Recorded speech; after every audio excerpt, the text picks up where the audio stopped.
अस्सलाम वालेकुम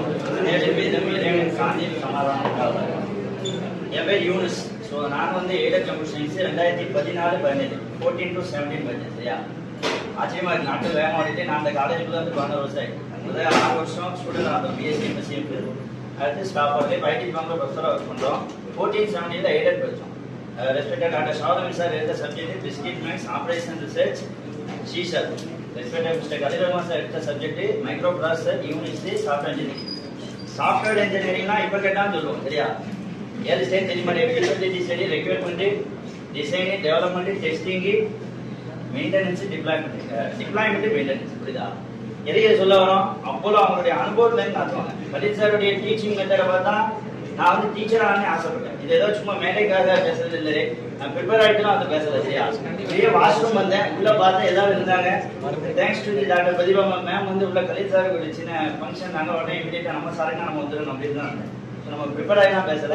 டீச்சிங் உள்ள வர காரணமே சார் தான். சரியா, இப்ப படிச்சவங்களுக்கு தெரியும் சார் அடிக்கடி ஒரு டே போட்டு பேசுவார்.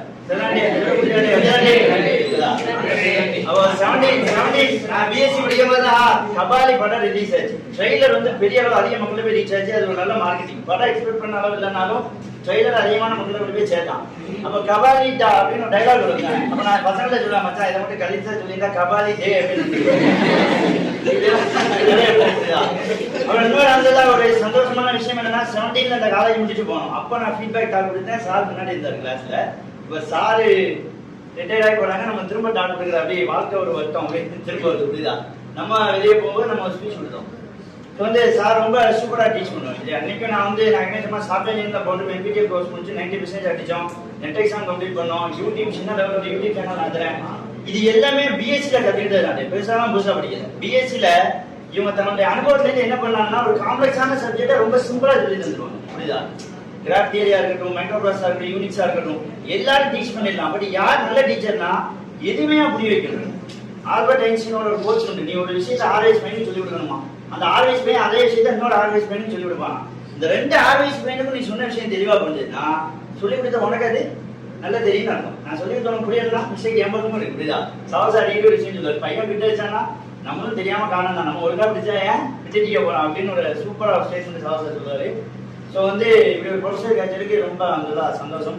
Apart from everything Khalil சாரை பத்தி கண்டிப்பா சாருக்கு தான் வேலை டீச்சர். சாரை பத்தி தெரியாத ஒரு விஷயம், உங்க யாருக்குமே தெரியாத ஒரு விஷயம் நான் சொல்றேன். ஒன்னு செவி வழி செய்தி, இன்னொன்று கண்ணால பார்த்த விஷயம். கலீல் சார் நானும் ஒரே தெருவில் ஒரு 3-4 வருஷம் இருந்தோம். தெருவில் ஒன்னாருக்கு போய் பார்த்தது ஒன்னே கலீல் சாருடைய அம்மா அவங்க வந்து ஒரு வயோதிகத்தை அடைஞ்சுதான், முதுமை அடைஞ்சுதான் வந்து வஃபாத்தானாங்க. ஸோ அந்த பீரியட் ஆஃப் டயத்துல அவங்களுடைய தன்னுடைய அத்தியாவசிய தன்னுடைய அடிப்படை தேவை கூட பூர்த்தி செய்ய முடியாத காலத்துல கூட சார் வந்து அவ்வளோ கேரிங்க அவங்க அம்மாவை பார்த்துருக்காங்க. சரியா, இப்போ எதுக்கு இதை முன்னாடி சொல்றோம் அப்படின்னா, சாவுசார் முன்னாடி சொன்னார், நான் வந்து 87 இப்போ வரை கணக்கு போட்டு தான் செலவு பண்ணேன். நீ அடிக்கடி கவனிச்சு பார்த்தா தெரியும், சாவுசார்ட்ட பேசும்போது தான் தெரியும் தன்னுடைய தனிப்பட்ட வாழ்க்கையை ஸ்டூடெண்ட்ஸ் முன்னாடி சொல்லிட்டே இருப்பார்.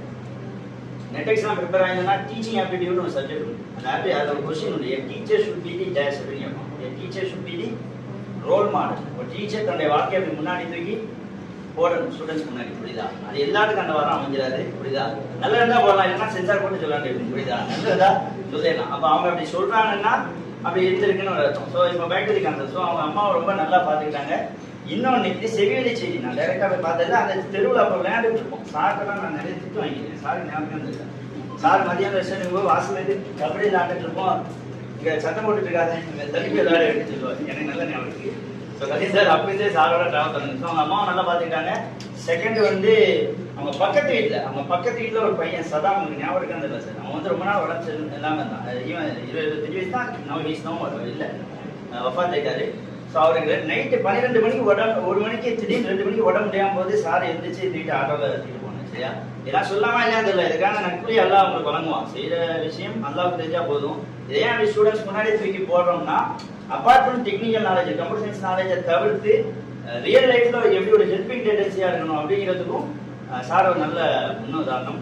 ஸோ ஓய்வுக்கு பிறகான வாழ்க்கை அமைதியான முறையில் அல்லாவுடைய அருள் முறையில் இருக்க வாழ்த்துக்கள்.